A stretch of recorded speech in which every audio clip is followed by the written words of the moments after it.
Catch-22 was a great book written by Joseph Heller. It was about Americans on bombers flying from Italy into Germany during World War II. They all wanted to get let down because the bombers were getting shot down. But to be let down, they had to be crazy. If they went to the doc and said, "I'm crazy," the doc said, "No, you're sane. We can't let you down." That's a catch-22.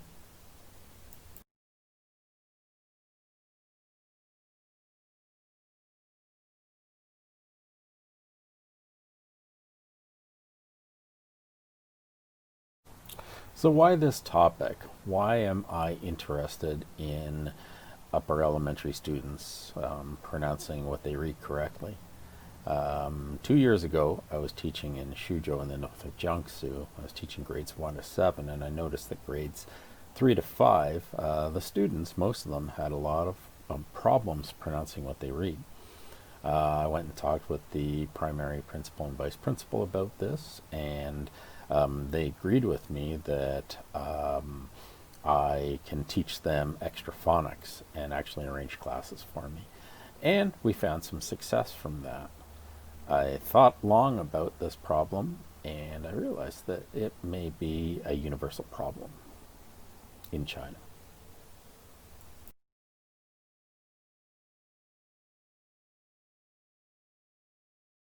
In the early 1900s, the Japanese controlled the country, and grammar translation was taught when they taught English. After the Japanese left, missionaries came in to teach English, and audiolingual method was used.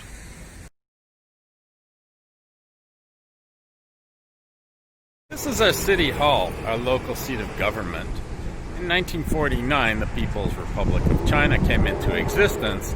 English was dropped in favor of Russian to curry favor with the Soviets.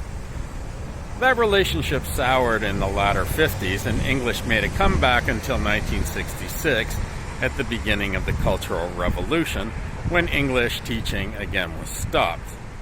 It did make a comeback in 1969, when English speaking was taught, so that people could learn slogans that started with "Long live" and end with quotes from Mao's Little Red Book.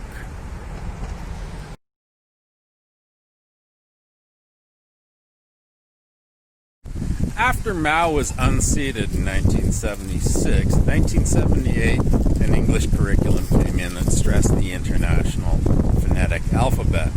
However, Deng Xiaoping, the leader, scrapped it in 1982 because of too much political language. From 1982 to 2000, there was no curriculum, no national curriculum, though stronger schools could create their own English curriculum if they wanted to.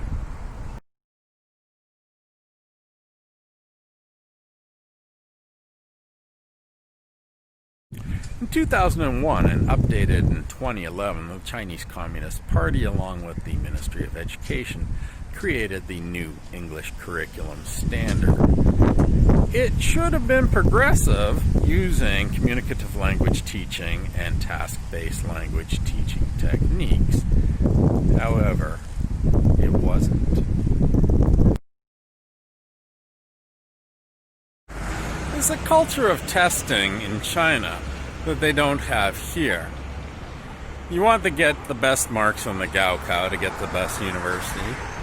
You want the best marks in the Junkao at the end of grade 9 to get into the best high school. You want the best marks in your test in school so that you can get into the highest level classes in your grade. And your school wants everyone to get the highest test marks so that the school can compare favorably to other schools in its city. In 2001, the Chinese Communist Party wanted a program developed that would develop English language speakers. The Ministry of Education at the national level came up with a curriculum that was going to be communicative language teaching and task-based language teaching based.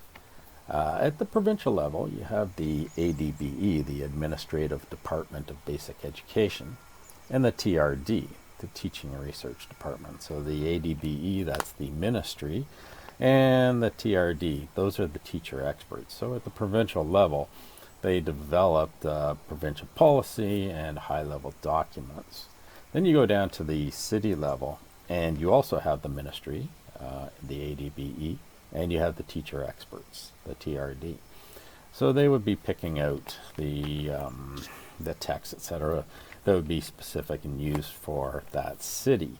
And the TRDs, they would be the ones that would actually train teachers.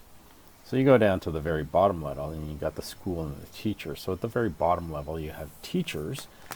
You might have 30 English teachers in a school, if the school's big enough. 2 of them would get to go and get professional development from the city level TRDs. Now, if the teachers had problems, they could ask upwards for help, but they usually didn't get any. If they had advice, the advice wasn't usually listened to from above. Also, both at the provincial and the municipal level, the TRDs didn't have the power. The MOE had the final say.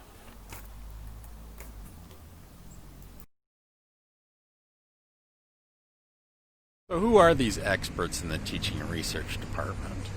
They're the ones who get promoted out of schools. Who are the ones that get promoted out of schools? The ones that get good test scores for the classes. I'm here at the Faculty of Education at Western University.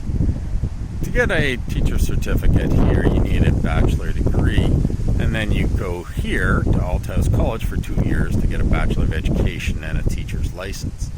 In China, while you're in university, you can take a teacher certification in a subject in the grade level area. You can also go to a normal university for your bachelor degree. However, though you learn how to teach, you don't get that certificate unless you write the test.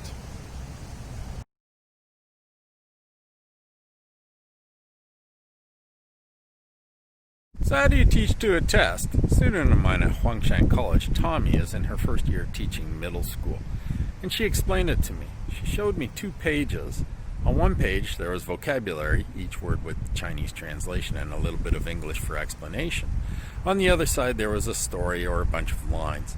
Tommy had to go through each and every line, write out details, explain clearly and explicitly to her class what every line meant, what the grammar was, and what the vocabulary was for that, so that they could be prepared for their tests.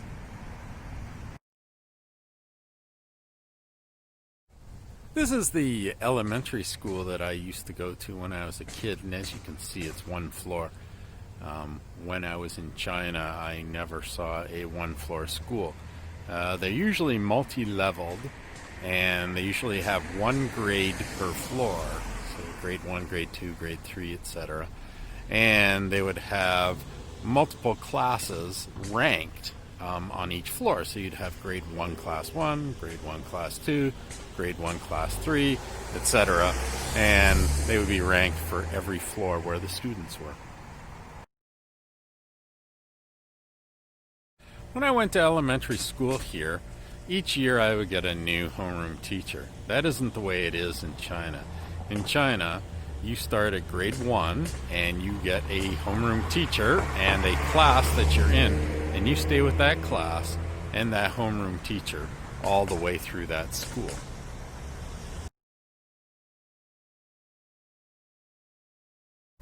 So why is pronouncing what you read correctly important? Seems like a no-brainer, but I haven't been able to find much research on that yet. I have found that if you read out loud to somebody else, that does help you with remembering vocabulary, and that's a start.